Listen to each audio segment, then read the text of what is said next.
All right, let's talk about Japanese grammar. If you've ever tried to learn it, you know it can feel, well, huge.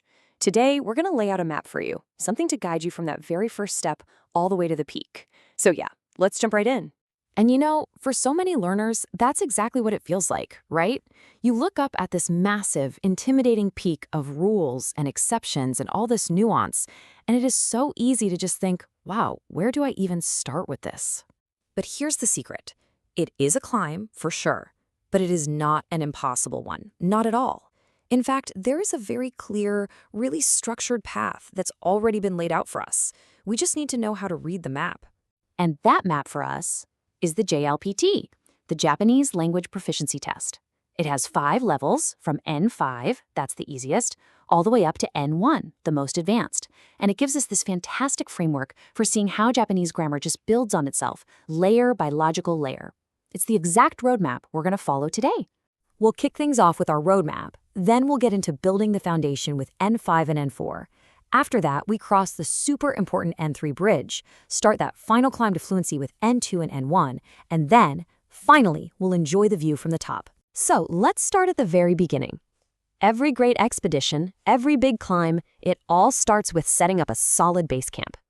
And in Japanese, that's exactly what N5 and N4 are all about. You can think of N5 as gathering all your essential gear. This is where you learn the absolute non-negotiable fundamentals. It's not about sounding fancy or poetic. It's just about being understood. I'm a student. I go to the station. This is an apple. Simple, crucial stuff. And these right here are the building blocks. You're learning your basic particles, like ga to show who's doing the action, and o to show what's receiving the action. You're getting down those essential verb endings, like the polite masu form, and the super important te form for linking sentences together. Honestly, without these, you just can't build anything else. So once you've got that N5 foundation totally solid, N4 is where you start adding some more versatile tools to your kit. You're not just stating simple facts anymore. You're actually starting to express more complex ideas and talk about different situations. And you can see the jump in how complex things get almost immediately. At N5, you might use the T form to say, I woke up and then I ate breakfast. Super simple, right? But then at N4, you learn the passive voice. And now you can say something like, my cake was eaten by my brother. Suddenly, the whole perspective of your sentence can get way more sophisticated.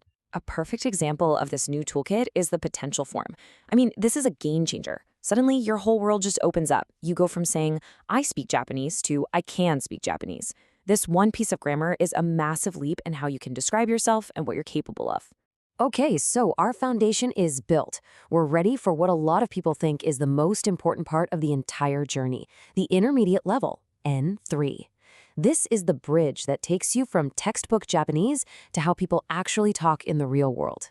Seriously, if N5 and N4 are about survival and just basic functions, N3 is all about personality.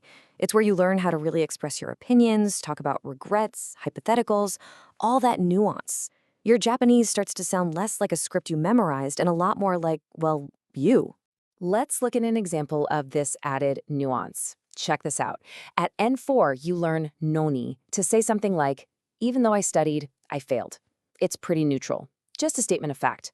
But at N3, you learn seide. Now you can say, I failed because of the noise. See that? You're implying blame.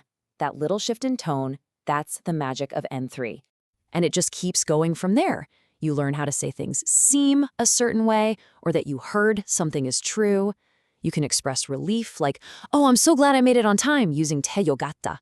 Every single grammar point adds another layer of emotional and social complexity to what you can say.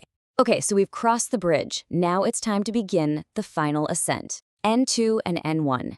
These are the steep, challenging, but oh so rewarding final parts of the climb toward real fluency. So at this stage, the game kind of changes. You're not learning these wildly new concepts anymore.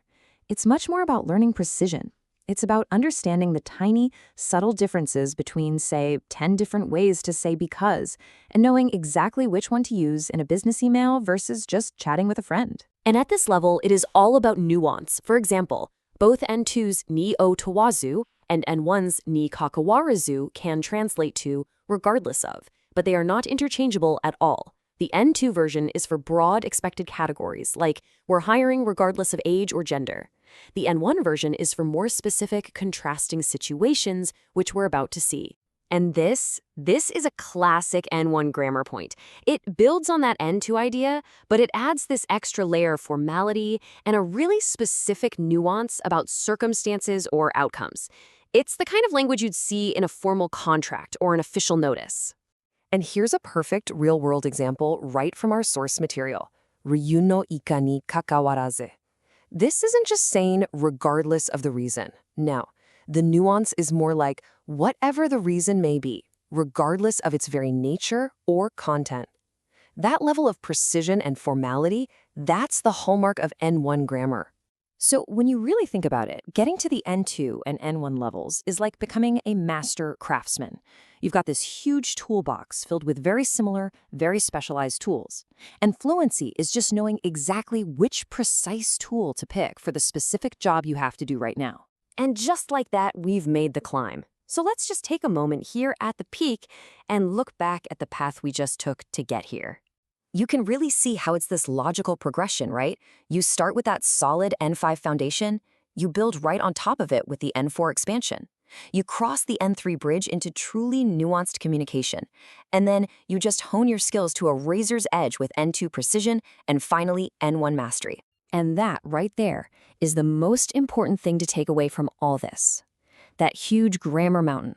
It isn't conquered by trying to memorize 1,000 random rules. It's climbed by understanding how each level builds perfectly on the last, creating this solid, logical structure. Every single step you take makes the next one possible. So the path is all laid out. The map is right here in your hands, and base camp is waiting. The only question left is, are you ready to start your climb? Good luck on your journey.